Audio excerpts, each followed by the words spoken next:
Sorry, I think I heard a lizard or something. Hi, everyone. It's Christine Kopr reporting from not Vancouver, BC, but in a little town north of Waco in Costa Rica. My family and I have decided to take a little bit of an extended holiday during the Christmas season and are celebrating from this beautiful country. Today, we're actually staying at a little resort that's literally in the jungle, but almost across the street from the ocean, maybe a couple kilometers away. And it's pretty spectacular here. The second we showed up, there were macaws just wild in the trees here, howler monkeys, anteaters. We didn't have to go anywhere. We could just walk over to our room in this little jungle resort and see this incredible wildlife and in spectacular weather. So for today, I'm going to run through all of the statistics that came out for the end of November. So that's your December market report.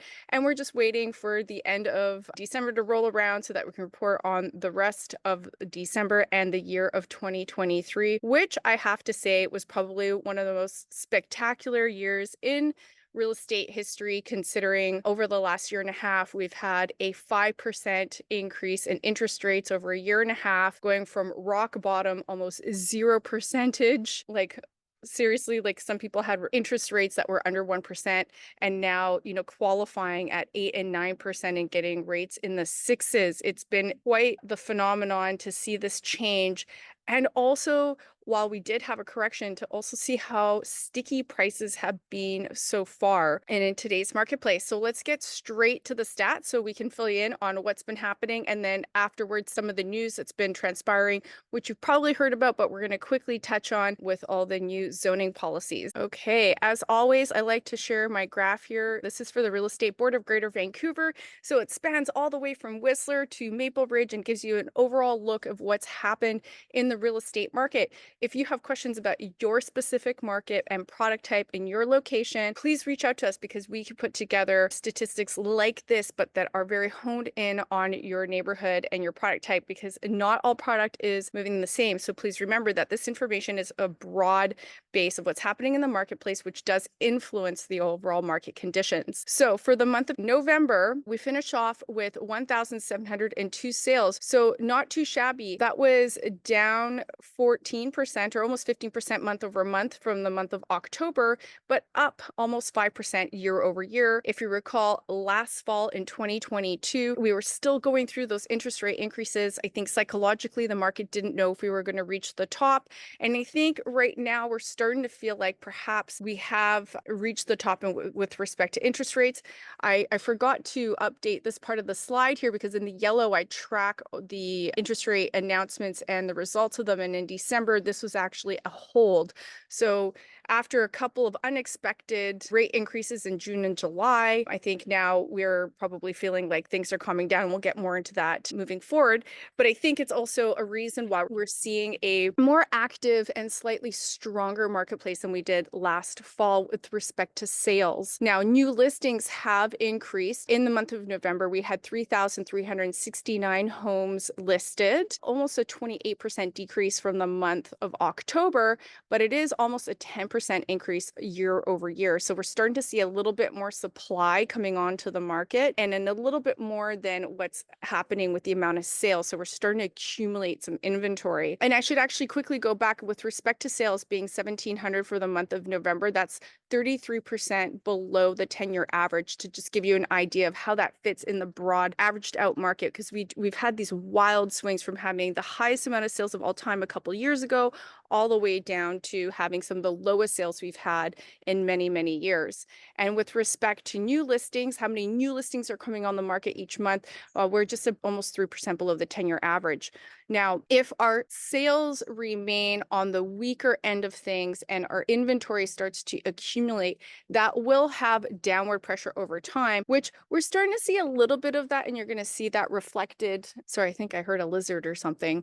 Reflected in the prices as we get into the MLS benchmark. So what we want to do is keep an eye out on those total listings, and just keep in mind, while they are increasing, you have to understand that we've been in a very low listing environment. There's just simply not a lot of inventory out there, or good inventory that is going to encourage sellers to put their homes on the market because they have opportunity to buy something else and get the whole cycle of the market going. Now, obviously, there's other factors involved as well with interest rates, etc. But that is, having inventory, you need to have stuff for people to buy if you want to have sales in the marketplace. Inventory sitting at 10,931. That's down from the month previous, almost 6%, but it's up almost 13.5%, or it is up 13.5% year over year. So you can see from last year, we have quite a bit more inventory, which is great. It means there's more options for buyers, even if you're a seller, and it's leading to more balanced conditions where buyers have the opportunity to do more due diligence and take their time to find the right property. With respect to the amount of inventory we have, we're just only almost 4% above the 10-year average for the month of November. So just keeping that in perspective. One of my favorite statistics is months of inventory, and we're currently sitting at 6.4 months of inventory. So for those of you that followed along, you might recall between 4 and 6 months of inventory is considered a balanced market, and over 6 months of inventory, so 6 months and above, is considered a buyer's market where there is more inventory than there is demand. So we experience downward pressure on pricing. When we have 4 months and below of inventory, like we did earlier in the spring, there's not enough inventory for the amount of demand, the amount of sales that are trying to occur, and that puts an upward pressure on pricing because there's more people trying to buy the limited amount of product. So as you can see, we've slowly been heading towards more of a buyer's market. Now, 6 months is on that cusp of balance to buyers, and that's why we haven't seen drastic decreases in prices. However, once we take a look at the MLS benchmark price in red, you can see now we're sitting at 1.185 million is the MLS benchmark price for a home in Vancouver, and that's down 1% month over month, and it's still up 5% year over year, so from last November. So we had a good run here in the spring. You can see in yellow, we had some increases in the benchmark price. We had a very active spring, which completely defied all logic. When it felt like we were at the peak of interest rates, we weren't, obviously, because the Bank of Canada continued to increase interest rates. And then in October, from the fixed rate market, so Bank of Canada controlling your variable interest rate mortgage product, and then the bond market controlling your fixed rate mortgage product, in October, we had a big rush and an increase in the bond market, which we're going to discuss later, has now eased off. So it was a very surprising spring nonetheless, after all of those interest rate increases, to have such a boom, so to speak. And now that's tempered off with, of course, market psychology, increases to the interest rate, and just overall affordability in the marketplace. And I would say negative sentiment. But it changes so wildly because you could feel it in the beginning of December. We start to get more activity again. And perhaps that had to do with feeling like we were at peak interest rates with the Bank of Canada holding. We're seeing CPI, or inflation, the consumer price index, holding still, and starting to see that bond market fall, starting to give consumers hope again that we're going to see better times in the real estate market, and recognizing that there haven't been drastic decreases in prices depending on the product. So for detached homes in Metro Vancouver, we had 534 sales. This is actually for December, but reported in December. So sales are up 7% year over year, which we were anticipating a bounce from last winter because last winter was definitely a tough time. Your benchmark price for a home is 1.982, so almost $2 million, and it's up almost 7% year over year, and just down that 0.9% or almost 1% month over month. So very negligible. Townhomes, we had 316 sales in November. That's up almost 13% year over year, and a benchmark price of just under $1.1 million.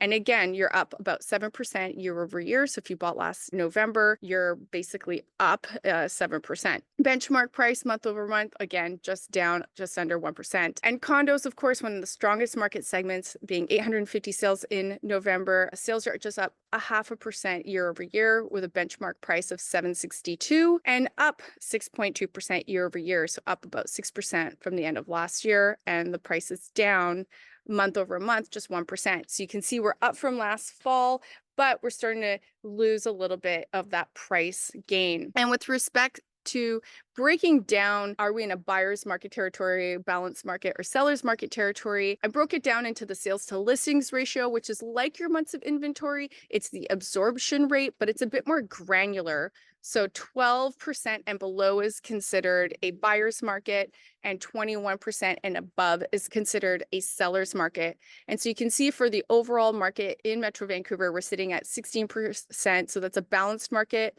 Detached homes are on that cusp of a balance going into a buyer's market, and attached homes are sitting at 20%.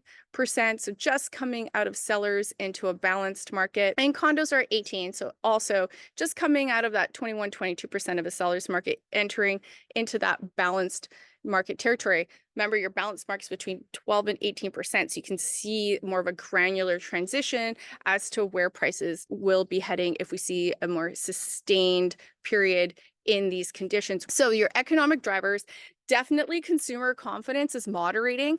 But, we started putting this presentation together actually a couple of weeks ago when things were not feeling great.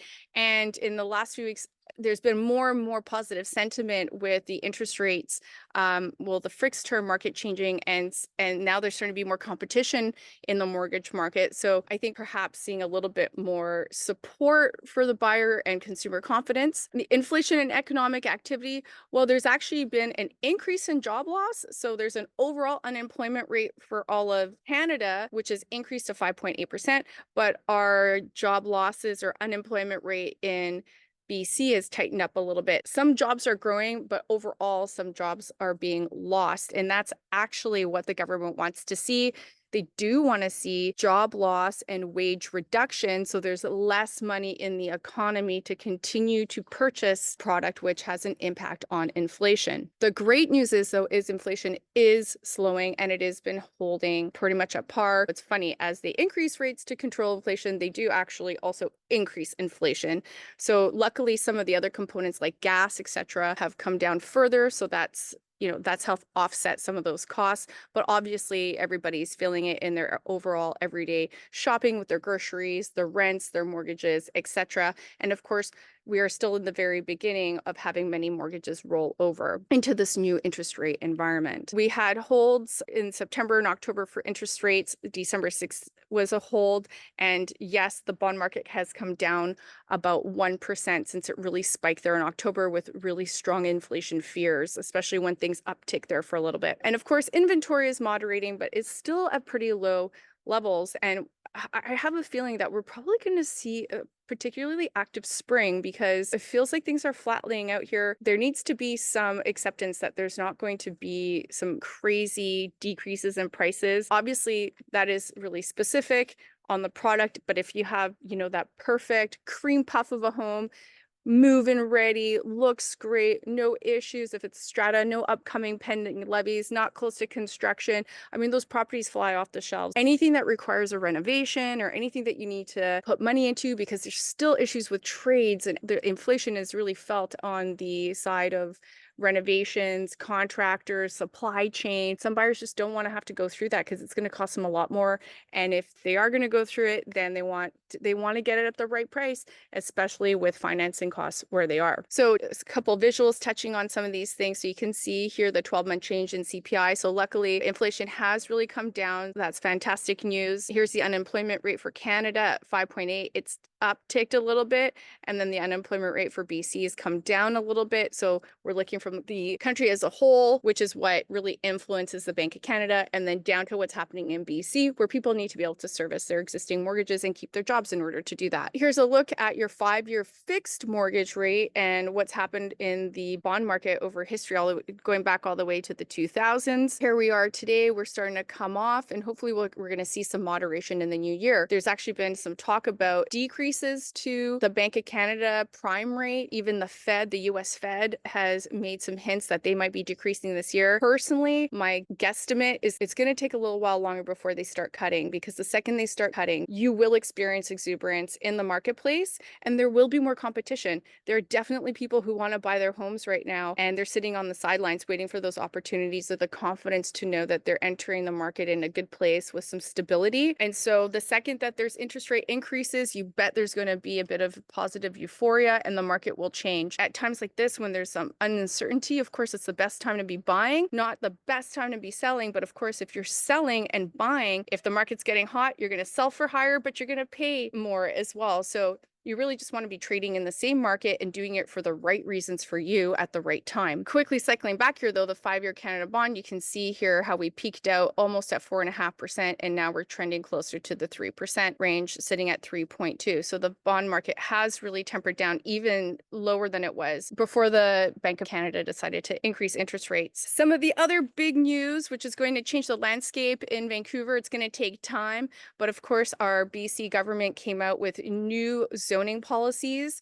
So just simply from single family homes, anyone with a lot in Vancouver that has 3,000 square feet and below can actually put on 3 units. You can just automatically are able to do 3 units if you have a lot that's 3,000 square feet, or you can go 4 units if your lot is larger than 3,000 square feet. And if you're within 400 meters of a bus stop, you can get up to 6 unit. And I believe that bus stop needs to have at least 2 bus lines coming through. There are some details to this coming out, but this is kind of the overall scope of what it's going to look like. We're going to be able to build up to 3 stories on your single family lot. If you already own a home, you could be beside a home with 3 stories beside it. If you're looking to purchase single family, well, single family can now also be multifamily, which was really challenging to do in the past. So it's instant density now throughout the entire city in RS zones, so residential zoning. There's going to be some recommended legislation coming out with respect to minimum site coverage, setbacks, etc., as well as maximum parking requirements, which I think they're going to be limiting, especially if you're going to be closer to those bus stops. So anyone with single family property has just been given all this opportunity for density, or if you want to create housing, this is fantastic. It allows for more multifamily. It doesn't mean that all homes that are going to be purchased are going to be turned into that, because there's going to be a desire to have single family homes where people can afford them and want them. But the fact is that the density is allowed, but I don't think it's going to happen as fast as everybody thinks, because of course, market conditions still have to be favorable, and you have to get financing at rates that make this stuff make sense. It still comes down to economics, and currently between construction costs and finance costs and land costs, I don't see a rush of people heading out there to be developing these things. However, you never know. It might make sense if you've already held the property for a while and you're looking to monetize parts of your home. And part of the government's goal is to do multi-generational housing. If you own a big lot, you can build for yourself and your kids and grandparents, and everyone can have their own separate spaces, but still be on one plot of land, and help make that more affordable when you spread it out amongst everybody else. And then the next big one is the transit-oriented development areas. So if you're close to a SkyTrain station or a future SkyTrain station, we can build up automatically 20 stories within 200 meters of that station. When you go between 400 and 800, you're getting to, I think it's 12 stories. And then once you hit within 400, 800, you're getting 8 stories. So just something to be aware of. If you live close to a SkyTrain station, you can have towers being built around you eventually. Of course, land assembly is going to need to happen, and all of that needs to come together again, and that's going to take time, and the economic needs to work. And we have big developers right now that are just shelving their projects because the economics don't work. So again, nothing that is going to rapidly have massive changes. So while the federal government wants to see cities and forcing them to have all these additional units built, unless there's some kind of economic financing policies that come along with it, I just don't see how this is going to come together so quickly. But the fact is that the opportunity is here. And when it does make sense, it is going to have an impact and change the face of our city and create the density, hopefully, that we need to help bring real estate into more moderate pricing. Those are some of the big changes that have happened. Here's kind of a picture of the SkyTrain lines. Of course, there's also impact around anywhere that has a bus exchange or bus stop. So you need to look at the policies and see how they could impact you, or maybe guide your investment thesis if you're going to go out there and maybe take advantage of some of these policies. So a lot has happened in this year. Inflation is not just a thing that's happening in Canada. Even being in Costa Rica here, a country where you would think that your dollar would go further, well, a lot of US dollar has immigrated here. And especially during COVID, I think as the world has been able to learn that it can work from anywhere, when you bring in stronger currencies and you bring in foreign investment, so us Canadians or Americans, we are the foreigners coming into other countries, you can see the impact on real estate prices. And in fact, everything here is basically priced in US dollars. And as a Canadian, it's actually quite expensive because it's priced at US prices in US dollars. So if you're in touristic locations, you're going to see that things are expensive and even land is expensive here. We're going to be doing a little bit more digging on that and learning about opportunities here, but it's not like going and buying a beautiful house on a beach for, $200,000 or $300,000 Canadian. Everything is pretty much priced just as similarly as we see in Vancouver. And even a place like Tamarindo, we saw in Engel and Volkers, we saw Sotheby's office, Keller Williams office, Remax offices, and properties at 1.7, 2 million, obviously hotspots, but just like Vancouver is a hotspot.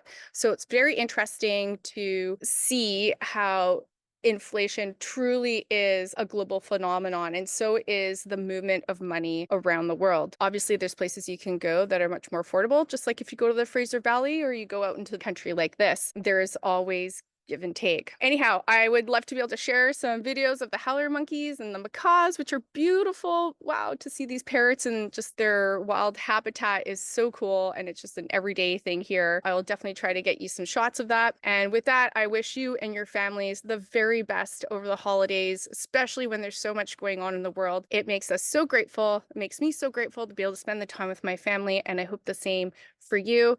I wish you lots of health. I wish you lots of prosperity, all the best, and we'll be keeping in touch. Take care. I'm Christine Kopr with Sotheby's Realty. Thank you for tuning in, and I will be reporting again next month.